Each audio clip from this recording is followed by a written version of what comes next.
This is episode number 114 with Steve Weatherford. New concepts and ideas to help you reach your full potential. Reach your full potential. Reach your full potential. Small win, small win, small win. Keep your momentum going. The Success 101 Podcast. Welcome to the Success 101 Podcast. This is your host, Jared Warren, and each episode, my goal is to bring you a new concept or idea to help you maximize your full potential. Thanks for joining me here today. Now let's kick things off.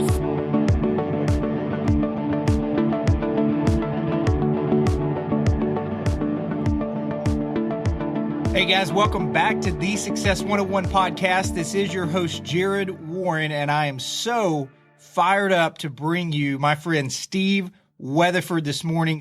Steve and I had a great time producing this episode, and if you don't know who Steve Weatherford is, then you must not be in the world of social media because he is everywhere from Snapchat, Instagram, Twitter. He's blowing up all over the place. And for those of you who know Steve best, you likely know him as being on the Super Bowl winning team of the New York Giants. After getting his start at the University of Illinois, being a Fighting Illini, he went on to play in the NFL. And Steve is a man of faith. He's a family man. He's a philanthropist, and he's a football player. And he would tell you in that order as well. I love his heart, and he just brings so much energy to anything that he does. So go out there and check him out. At the end of the show, we'll tell you how to better find Steve and all the avenues that you can get to him. But without any further delay, let's cut to my conversation with Steve Weatherford. Steve, welcome to the Success 101 Podcast. How are you today? Dude, I'm doing well, man. I'm very blessed, and I appreciate your flexibility because my schedule is not the easiest to still 35, 40 minutes. So I'm excited about being on the podcast and meeting some of your supporters and followers and kind of sharing a little bit of my journey of how I kind of went from a kid at 14 years old in Terre Haute, Indiana with big dreams and aspirations and was able, to make it to the Big Apple in New York City and fulfill my lifelong dream. And, really just kind of the ups and downs and life skills that I've developed in my life from different mentors. It's helped me find success, but more importantly, happiness and prosperity throughout the process. Absolutely. And I think I read on either your bio or some press release that I saw as a freshman back in high school, I guess. Did you really weigh 108 pounds? 108 pounds. Okay. I was skinnier than just about 90% of the girls. So it was tough to get a date when you were 14 years old. It wasn't like I was short. I mean, as a freshman, I was like 5'7", 5'8". Height wasn't really my issue because, at that point, there might have been a couple kids in high school that were 6 foot or 6 foot plus, but most of us were like, 5'7", 5'8", 5'9", 5'10", but they weighed, 160 pounds, 150 pounds, and I was light enough that the wind could blow me over. But, I was focused, and I really did believe that if I was able to, create a plan, a long-term plan of achieving something, and I was willing to make the sacrifice and put the work in with consistency. I really did believe, at 14, it was crazy to say, I'm going to be a professional athlete one day, but there's a difference in between saying it and actually doing the work that is required to live a dream like that. And football in Indiana, football and soccer are the same season. It's a fall season. And so I had never played football, and I was at soccer practice, and the football coach walks over to the soccer field and goes up to the soccer coach and says, hey, we don't have a kicker or a punter. Do you have any players that have a strong leg? And it was at that point that my head soccer coach, Kent Baker, pointed over to the third field and said, that skinny kid over there doesn't look like much, but man, he's got a cannon. I bet you he could do it. He's a really good athlete. So coach came up to me, he said, hey, would you like to be our kicker? And I was like, well, can I still play soccer? He's like, yeah, so here's the deal. If you just come to football practice for the first 15 to 18 minutes of practice and do the special teams period, then at that point, you can go to soccer and go play foosball with your friends. And so I said, all right, screw it. I'll give it a shot. And it was something that came natural to me because of my background in soccer. Now, I wasn't NFL caliber the first time I kicked the ball, but I was much better than somebody that didn't have the soccer background because it was just, it was a very similar soccer motion. And so I was very, very thankful at that point in my life, Jared, that I was brave enough to try something new when I already kind of felt, I don't want to say out of place, but I felt self-conscious because, at 108 pounds, I was skinny even for a soccer player. But then to go to the football field where, those are like the Neanderthals of the high school, the biggest, strongest guys on the high school campus.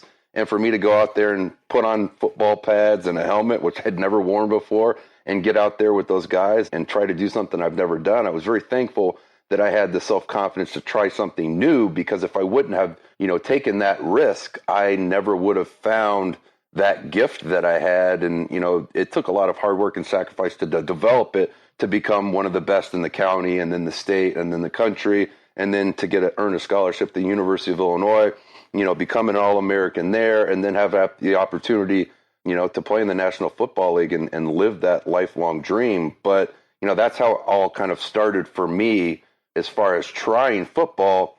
But my story's deeper than that, because I knew in order for me to take that skill of kicking a football that was natural to me, I was going to need to get bigger, faster, and stronger. In order to become an elite athlete, I was going to need to develop an elite work ethic, because genetically, I was predispositioned to being skinny. Like I'm always going to have a six-pack, but in order for me to be able to have the strength and the power and the explosiveness to be able to kick, 55 and 60-yard field goals in high school, I was going to need to put on some weight. And so, I went to the library, because back then, Jared, you couldn't just Google something, or there weren't podcasts like this for people that were hungry for knowledge. You had to go to the library and read books. And some of, the books that I was reading on different training modalities and recovery and nutrition, some of those books were like 20 and 30 years old. But that knowledge, that foundation that I was able to give myself to develop a plan, to be able to follow a plan that I came up with on my own, it was tough. It required a lot of time and energy on my part, but I really wanted to live this dream. There's people who hope for things, and there's people who dream for things, and there's people that work for things. And I was all three. I hoped that I could, play in the NFL one day. I dreamed about playing in the NFL one day, but then I actually worked to play in the NFL one day. And that's really what kind of separated me from being a good high school kicker to an elite high school kicker, and, so on and so forth through college ranks and into the professional ranks. And, getting into the Super Bowl in my sixth year in the NFL was played in Indianapolis, Indiana at Lucas Oil Stadium. And I had the greatest game of my life and the biggest game of my life. And I was able to, set Super Bowl records. And it was just a really wild ride to think that was something that I was going to accomplish. If you would have told me I'd have done that when I was 14, I would have been like, man, that's really cool, but I got a lot of work to do. But I did it, and I'm super, super thankful that I did it, because not just for the achievement, but the life skills that I developed, with self-sacrifice and discipline and focus and consistency, those character traits that I developed are what has made me successful off of the football field, because I know what the formula is for finding success in pro sports, but those same character traits can be applied to any other industry, and you can find success there. It's about identifying what your vision and your dream is, developing a plan, and, getting to work. And getting to work, the execution of the plan, is where 90% of people fail in living out their dream. Everybody has dreams, but in order to wake up and feel like you're living a dream, there's a lot of execution and hard work that has to go into being able to live out your dream and waking up every day and not feeling like you're at work, because this is what you were born to do. This is what you always wanted to do. So, Steve, I know we all go through seasons in life where you say, hey, I went through the season of being able to be in the Super Bowl and setting records there that you never imagined would happen. And I see you just doing day-to-day stuff, kicking the ball with the Giants on game day, on the cover of Muscle and Fitness and other magazines, your Armageddon workout, kickboxing with Lewis Howes, all over Snapchat. What do you want right now? I think I can sum it up in one word, Jared, man. It's impact. The reason that I've decided to transition from kicking a football, kind of on an international stage and all the fun celebrity fame that kind of comes along with that. I was super thankful for that, but I never really self-identified as being a football player. I always played football, but it wasn't my identity.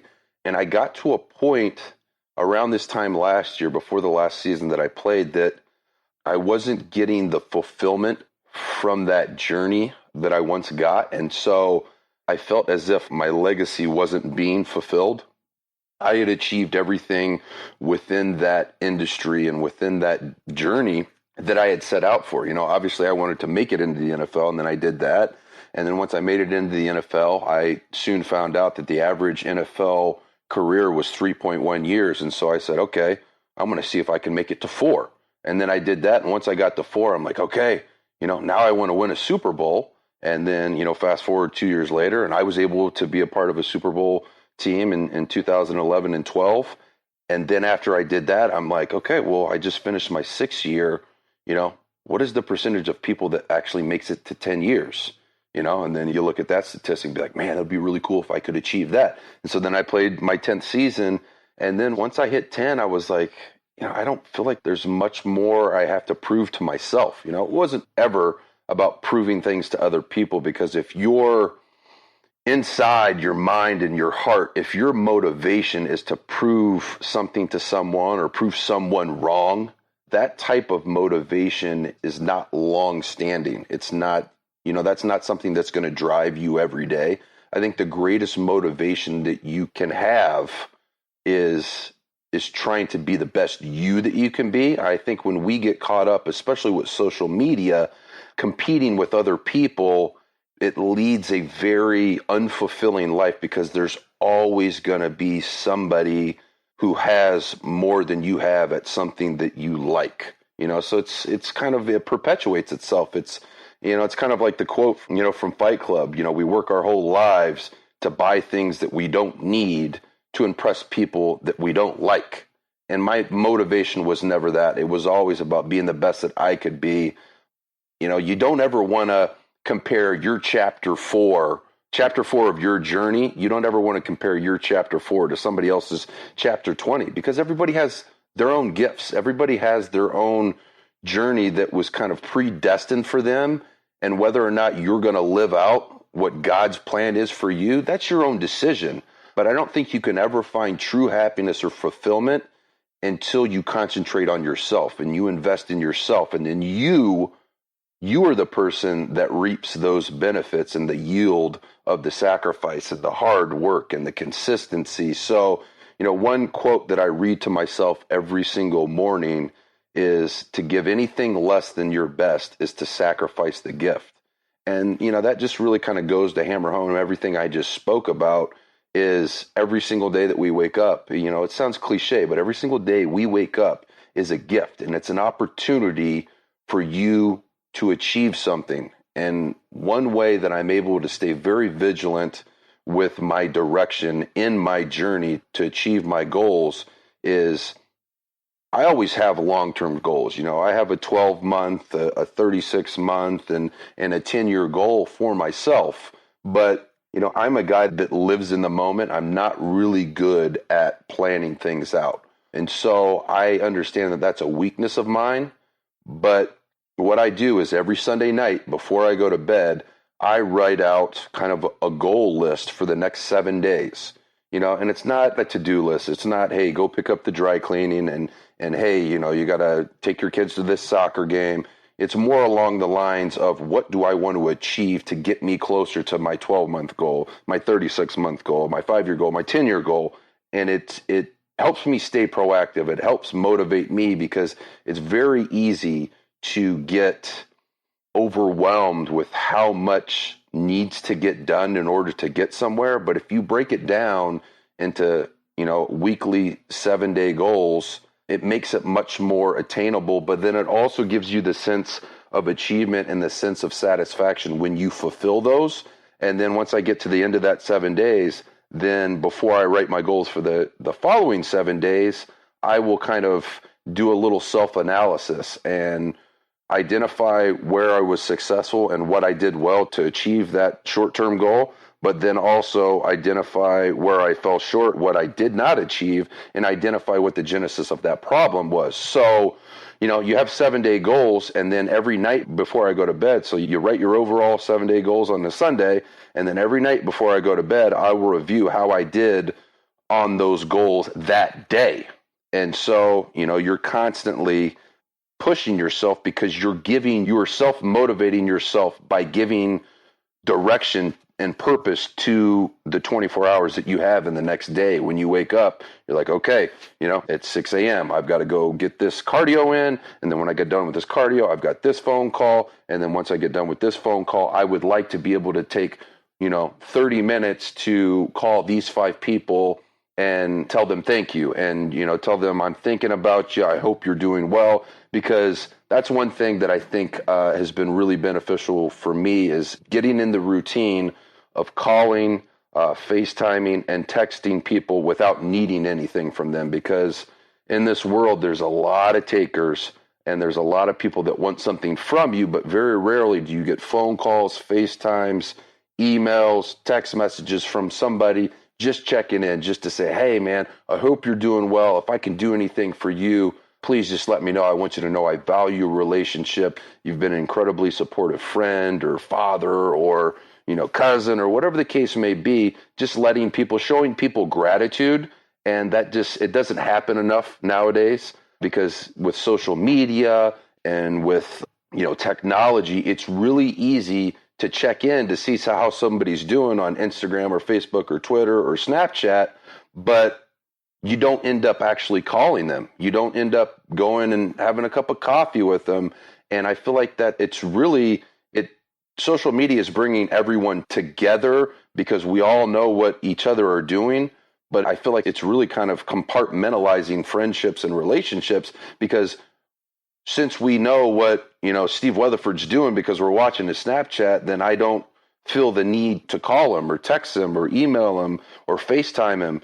And it creates kind of a compartmentalized relationship structure. And I don't like that. So I try to, during the 7 days, pick at least 5 people who are important to me, who, maybe I saw on Facebook that their mother's sick or maybe I just need to check in, or maybe it's just somebody I want to show gratitude to. And so that's always a part of my 7-day plan and goal list. And I'm the one to say it, dude. Nobody's on social media more than I am. I've got Snapchat, and I probably average a good, 35 or 40 snaps a day. I'm on Twitter. I don't know how many tweets I average a day, but it's got to be somewhere around 50. And then you've got Instagram, you've got Facebook Live, Periscope.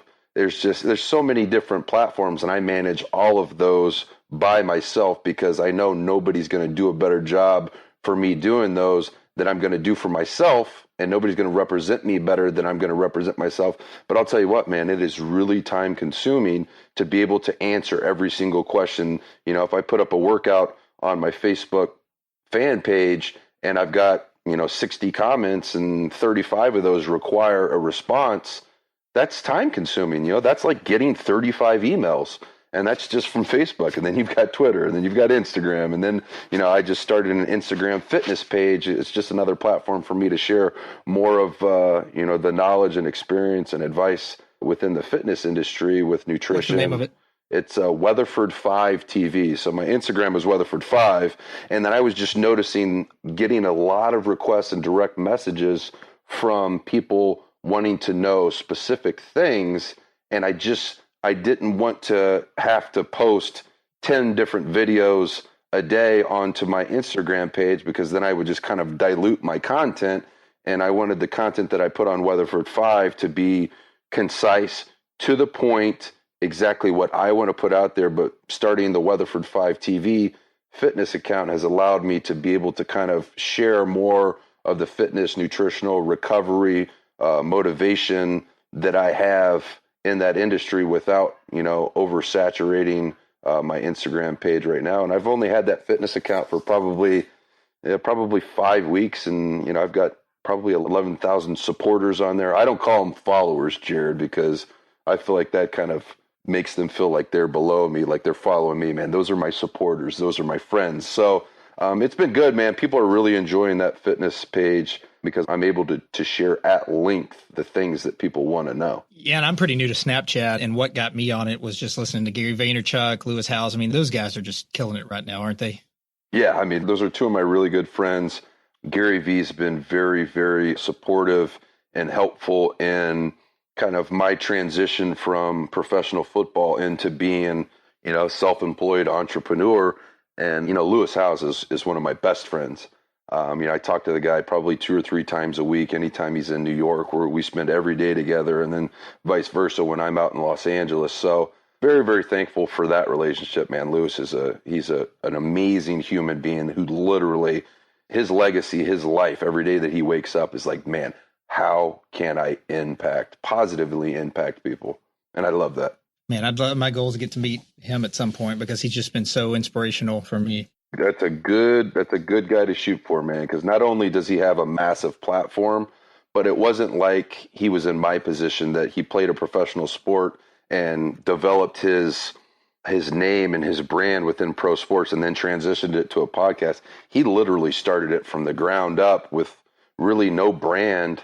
He wasn't a celebrity, but he just provided value and content and motivation and thought-provoking interviews from some of the most amazing people in the world. I mean, he's had Warren Buffett on there, Richard Branson on there, Gary Vaynerchuk.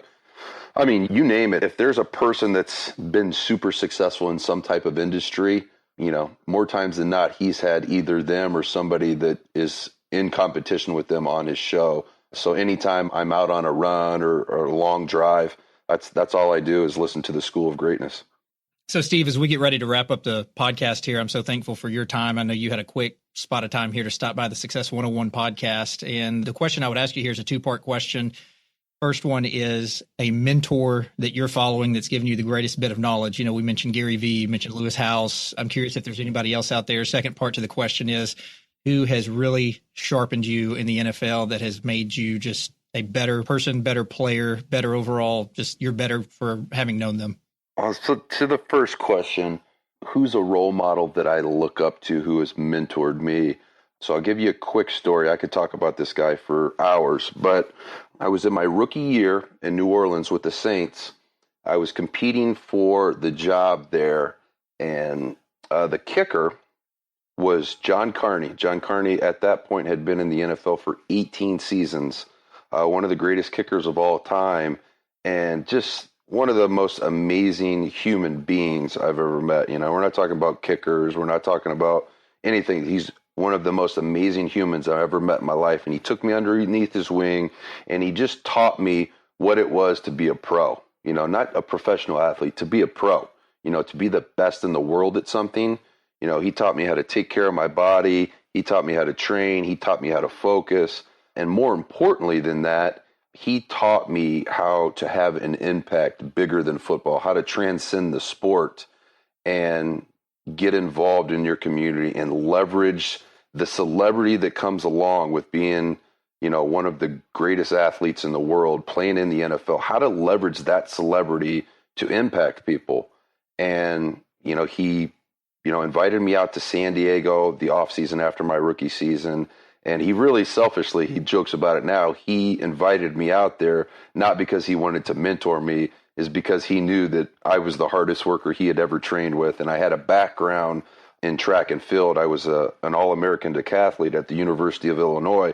And so the way that I trained was super intense, but it also was different than what he was used to. I did a lot of plyometric, hip explosive type of stuff because I was a runner and a jumper. And so selfishly, he invited me out to learn how I was training. And I was selfish to the fact that I went out there because I wanted to become a better person. And so now you fast forward 10 years later, and he's the godfather to my 4 kids. I actually named my daughter, my second born, after him. His name's John Carney, and I named my daughter Carney in his honor. So he has definitely been the most impactful person that I have met that is not in my immediate family. So I could not be more thankful or blessed for God placing him in my path when he did, because I don't know if I would have played past my rookie season if it weren't for John Carney. Now, to your second question, who have I met within the NFL who has shaped and molded me to become the person that I am? And to me, that's a no-brainer. The finest coach that I've ever met in my life, the master motivator, credible leader, family man, generous with his time, incredibly hard worker, is Tom Coughlin.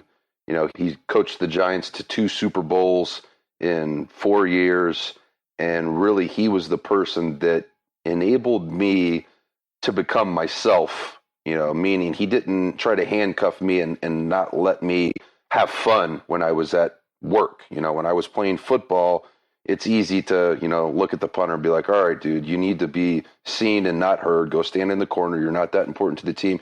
He let me be a leader on the team. It didn't matter that I was a punter. And I just learned so much from him about life. The greatest years I had as a professional football player were playing for Tom Coughlin, and I know the reason why is because he let me kind of spread my wings and be myself and have fun when you're playing a kids game, because the National Football League, the greatest athletes in the world, the greatest players in that sport in the world, but it becomes a business when there's millions of dollars involved, and if you make a mistake, you can be fired the next day, and a lot of jobs aren't like that. But in the NFL, the stakes are very high. In the NBA, the contracts are guaranteed. So if you sign a 5-year deal for $100 million, you're guaranteed to make $100 million. But in the NFL, the only thing that's guaranteed is your signing bonus. So, when in 2012, after we won the Super Bowl, I was given a 5-year extension for $13 million. And I got I think it was a $4 million signing bonus. If I would have gotten that signing bonus and struggled the next season, they could have cut me. So it kind of makes it takes a little bit of the fun away, because the stakes are so high, and it's very, very easy to let the performance anxiety of the game that you're playing, it kind of turns it into more of a job than a game. But Tom Coughlin does an incredible job of getting the most out of his athletes, but then also letting them have fun. And I really, really appreciate that from him, and he will always have a very, very special place in my heart. That's great, Steve. Thanks so much for your time here today and spending some time with me and our listeners. And where can we find you? I know you've mentioned a couple of times on social media, all the different avenues you have out there, but let's point people directly in your direction to send them your way. I know you've got a website out there, and then give us your handles on the different screen names. Yes. So on Twitter and Instagram and Snapchat, I am Weatherford5. And then my Facebook fan page is Steve Weatherford. But I would say if anybody has any type of questions, man, I absolutely love engaging with fans, and I am definitely most hyperactive on Snapchat. I share everything from the breakfast that I'm eating in the morning to anything else that I'm doing the rest of the day. And that's one of the reasons I love Snapchat the way that I do. But I monitor all of them all day, every single day, and I do my best every single day to be able to answer any questions that I get. And that's one of the reasons I love social media the way that I do, is it really kind of bridges the gap in between people who want to achieve something or people that want knowledge and the person that has it. So, I use social media the same way a lot of people do right now that have dreams and aspirations about achieving something. They go to social media and ask somebody who has found success in that industry or in that space. And I do the same thing. So, I'm kind of moving into the entrepreneurial lifestyle. And so I've reached out to other entrepreneurs who have found success, and I ask for advice and wisdom and mentorship. And I hope that people listen to this podcast right now, if there's anything you think I can help you with, please, please, please, take the time to reach out, because I value you, I value your time, and I want to help you be the best you that you can be. Jared, thank you for having me on the podcast today, man. It's awesome. It's an honor, and I appreciate the platform. Absolutely, man. And next time I'm up there in New York, we may have to hit an Armageddon workout. Done deal, dude. You better bring your A game, man, because I go hard in the paint. That's brother. right. For guys that have, I know you've got 3 girls and a son. We don't have the son yet, so we're pressing on. As long as my wife's willing, I'm like, full steam ahead. Maybe I can teach you how to do that, too. That would help offline. I'll give you a tutorial. That's great. Steve, thanks so much for the time today. We wish you the best, and I appreciate everything that you're doing out there with your faith and family and your entrepreneurial role that you're sliding more into nowadays. Thanks. I appreciate it, Jared, man. Be well, and we'll be in touch. Take care, buddy. Hey guys, if you've enjoyed following the Success 101 podcast, I'd love it if you head on over to iTunes, give it a 5-star rating and a review. Tell the people over at Apple how awesome this show is. That's what's going to keep this thing going on into the future. And keep sending in content to me as well. That's how I know what you guys are looking for out there and how I can bring better content to you with each episode. My email address is the best way to catch me. That is thesuccess101podcast@gmail.com. And you can also find me on several avenues of social media, on Snapchat at Jared S. Warren, on Twitter at Warren Jared, on Instagram at Jared_Warren, and of course the Facebook page of the Success 101 podcast, which is facebook.com/Success101podcast. I definitely enjoyed having Steve here today and glad you could join us. I'll see you again on the next episode of the Success 101 podcast. Until then.